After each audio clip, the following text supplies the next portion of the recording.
Hello everyone, this is Sumit speaking and welcome back to English Spoken. So, how are you guys? I hope you all are doing well and learning day to day spoken English and you are becoming more fluent day by day.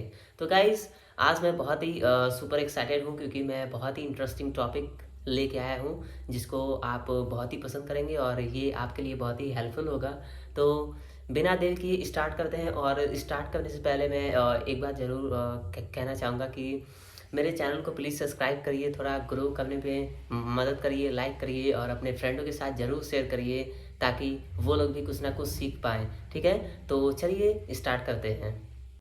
So guys, इस video में मैं आपको 5 ऐसे tips दूंगा जिससे आप लोग effective किसी के साथ कम्युनिकेट कर सकते हैं इजीली बिना कोई हेजिटेशन के। क्योंकि मैं बहुत से लोगों को देखता हूँ कि वो लोग बहुत ही इंटेलिजेंट होते हैं, सुपर इंटेलिजेंट होते हैं, लेकिन उनके अंदर कॉन्फिडेंस नहीं होता क्योंकि वो सोचते हैं कि कैसे बात करें या फिर कैसे मैं भी एक कॉन्वर्सेशन बिल्ड करूँ। ठीक है, उनको शब्द ब्लैंक हो जाता है जब वो बोलने की कोशिश करते हैं। और बेस्ट पार्ट ये है इस वीडियो का कि आप भले ही इंग्लिश के लिए इस वीडियो को देख रहे हो, इंग्लिश सीखने के लिए या फिर अपना नेटिव लैंग्वेज में, ये दोनों चीज़ों के लिए काम करेगा, आपका इंग्लिश स्पीकर के लिए भी और जो नेटिव लैंग्वेज है उसमें भी। तो चलिए मैं अपने फर्स्ट टिप को शेयर करने जा रहा हूँ। सो tip number 1, listen more than you speak.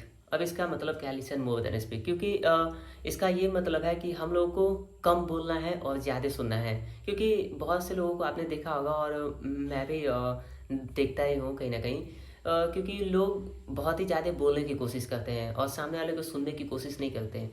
लेकिन यही सबसे बिगेस्ट मिस्टेक है कम्युनिकेशन के ना हो पाने का। तो हमको क्या करना है, सुनना है कि हम जिससे हम बात कर रहे हैं वो पर्सन हमसे क्या बात कर रहा है। ठीक है, और बीच बीच में हम लोग को ऐसे नोडिंग भी करना है। नोडिंग मीन जैसे सिर हिलाना कि हाँ। और नोडिंग करने का ये फ़ायदा होता है कि जिससे आप बात कर रहे हैं तो वो पर्सन समझेगा कि हाँ, ये बंदा इंटरेस्टेड है, ये मेरी बातों में इंटरेस्टेड है और ये पूरा फोकस है कि मैं क्या बोल रहा हूँ। तो नोडिंग ज़रूर करें, ये नहीं कि हमेशा ही करें, बट बीच बीच में नोडिंग ज़रूर करते रहें। इससे उसको ये रियलाइज़ हो जाए कि हाँ, आप उसकी बातों को समझ रहे हैं। ठीक है, तो आशा करता हूँ कि ये टिप आपको समझ में आ गया होगा। तो चलिए पढ़ते हैं अब हम अपने अगले टॉपिक पे। तो हम लोग का सेकंड टिप है keep it simple and clear. अब इसका मतलब क्या है, हम जब भी बात करें किसी से तो हमको एकदम सिंपल वर्ड्स यूज़ करना है और क्लियरिटी के साथ बोलना है। ये नहीं कि सोफेस्टिकेटेड वर्ड्स यूज़ कर लिया और बोलना चालू कर दिया तो उसका कोई मतलब नहीं रह जाएगा। क्योंकि अगर सामने वाला पर्सन को अगर आपकी बात समझ नहीं आ रही है तो आपके कम्युनिकेशन का कोई मतलब नहीं है, क्योंकि वो अच्छे से आपको समझा ही नहीं है। तो वो सेंटेंस आप जो भी चॉइस करें, ठीक है, तो उसको एकदम क्लियरिटी और वर्ड सिंपल होने चाहिए। ठीक है, क्योंकि ऐसे बहुत से लोगों को प्रॉब्लम होती है, जैसे कि मान लीजिए कि आप ऐसे बिगनर इंग्लिश स्पीकर के साथ अगर आप बात कर रहे हैं और आपने उसके साथ लाइक बहुत ही सोफेस्टिकेटेड वर्ड से यूज़ करने लगे, जैसे कि अगर किसी को बोलना होगा वेरी बिग, लेकिन आपने बोल दिया जाइगेंटिक गाइगेंचुन। ठीक है, तो वो अगर उसने नहीं पढ़ा होगा या फिर उसको नहीं पता होगा तब फिर वो समझ नहीं पाएगा कि इसका मतलब क्या। ठीक है, तो ट्राई टू सिंपल वर्ड्स, क्योंकि कम्युनिकेशन का मतलब यही होता है कि हमको अपनी बातों को इजीली कैसे किसी को कन्वे करना है, समझाना है, ताकि सामने वाला पर्सन समझ सके। न कि ये कि हमको इम्प्रेशन जमाना है कि मुझे बहुत सारे इम्प्रेसिव वर्ड्स आते हैं, मैं बहुत ही एक्स्ट्रा ऑर्डिनरी हूँ इंग्लिश बोलने में। ठीक है, तो ये सब कोई मैटर नहीं करता है। इंग्लिश बोलने का या फिर एवरी कम्युनिकेशन का यही सिंपल मीनिंग है कि हमको अपनी बातों को इजीली किसी से कैसे कम्युनिकेट करना है, जैसे जिससे कि वो सामने वाला पर्सन हमको समझ सके। तो आशा करता हूँ कि ये भी टॉपिक आपने अच्छे से समझा होगा। तो चलिए अब हम बढ़ते हैं अपने नेक्स्ट टॉपिक की तरफ। तो हम लोग का टिप नंबर थर्ड है pay attention to body language.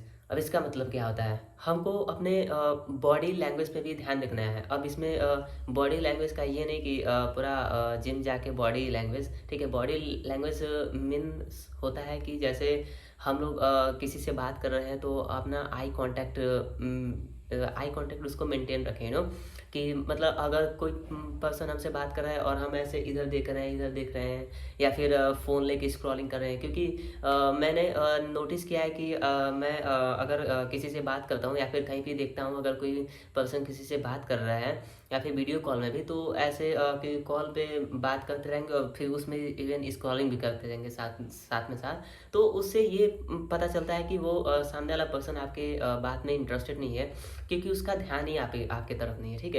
तो आई कांटेक्ट मेंटेन करना जरूर सीखें। और इसमें सेकंड थिंग होता है बॉडी लैंग्वेज में कि अपने body movements like hand gestures, क्योंकि आप ऐसे साइन लैंग्वेज का मतलब ये नहीं कि आप इशारे में बात करें, लेकिन अपने थोड़ा हाथों को भी ऐसे मूव करें, ठीक है, फिंगर्स को ऐसे, दोनों हैंड को। इससे क्योंकि पीपल को साइन लैंग्वेज भी बहुत जल्दी समझ आता है, ठीक है।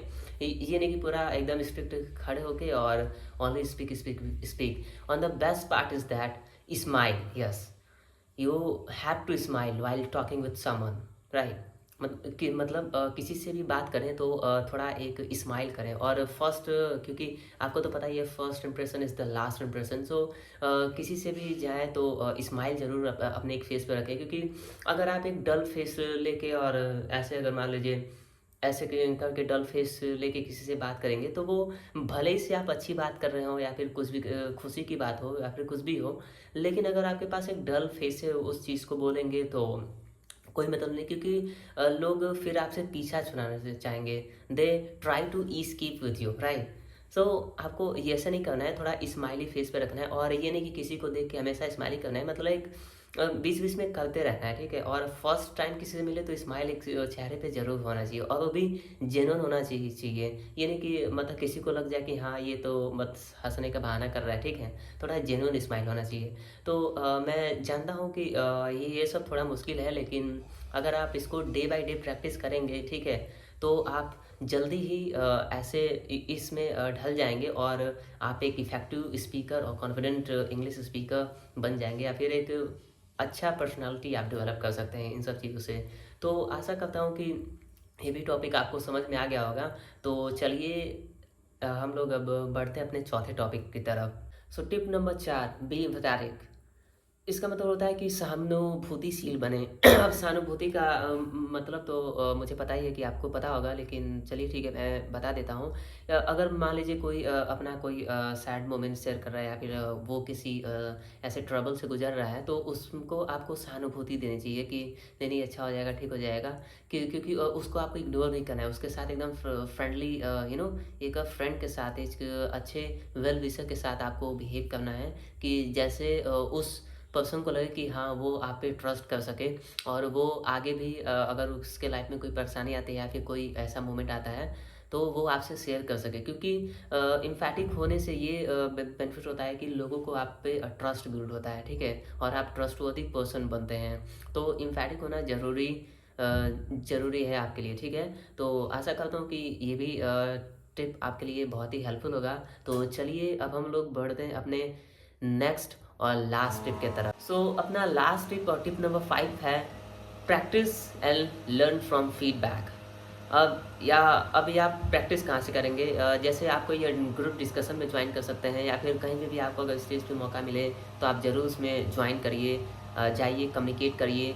और एक बात और, अगर आप एनी मिस्टेक्स करते हैं while speaking, if you are making any mistakes, so do not be afraid, okay. You have to just speak and ask with people that how I was speaking, please tell me, and I wanted to honest feedback. So definitely people will give you a honest feedback to you, so do not be afraid while making mistakes, ठीक है। And one more thing, talk with different people. अब अलग अलग लोगों के से बात करने में ये होगा कि आपकी हेजिटेशन है जो ख़त्म होगी, और आपके अलग अलग लोगों के बारे में आपका पर्सपेक्टिव आपको पता चलेगा। उनको भी आपके बारे में पता चलेगा कि हाँ ये मतलब पर्सन कैसा है, अच्छा है, बुरा है, क्या है, इसकी थिंकिंग क्या है। आपको भी क्योंकि अगर आप जितने ही अलग अलग लोगों से बात करेंगे, उतना ही आपका माइंड बिल्ड होगा, और आप लोगों को बहुत ही अच्छे से समझ सकते हैं, उसको अंडरस्टैंडिंग कर सकते हैं। आपकी लोगों को पहचानने की ताकत बढ़ जाएगी। ठीक है कि आप ये भी पता लगा सकते हैं इसीलिए कि ये पर्सन गलत बोल रहा है, सही बोल रहा है, झूठ बोल रहा है। तो बहुत सारी लर्निंग हमको मिलती है अगर हम लोग अलग-अलग लोगों से बात करते हैं। और एक बात और मैं बोनस टिप देना चाहूँगा कि आपके पास अगर इनफ टाइम हो तो आप पॉडकास्ट ज़रूर देखिए और उसमें पॉडकास्ट में आप ऑब्ज़र्व करिए थिंग्स को, ठीक है? कि वो अपने body movements like hand gesture कैसे बात कर रहे हैं, चेयर पे कैसे बैठे हैं, स्लाउस करके नहीं, हमको एकदम स्ट्रेट करके बैठना चाहिए, ठीक है? ये सारी चीज़ें ज़रूर देखें और हमेशा वेल मेंटेन रहें। वेल मेंटेन का मतलब है कि अपने कपड़ों को एकदम साफ-सुथरा मतलब ऐसे रफ एंड टफ नहीं, हर एक चीज़ परफेक्ट होनी चाहिए, तभी आप हमेशा कॉन्फिडेंट दिखेंगे, ठीक है? तो आज के लिए इतना ही। मैं मिलता हूँ अपने नेक्स्ट वीडियो में। For the time being bye and I hope you would like this session today and share with your friends and your loved ones, and keep learning, keep practicing and becoming English fluent speaker, and please like, subscribe and share with your friend. Thank you so much.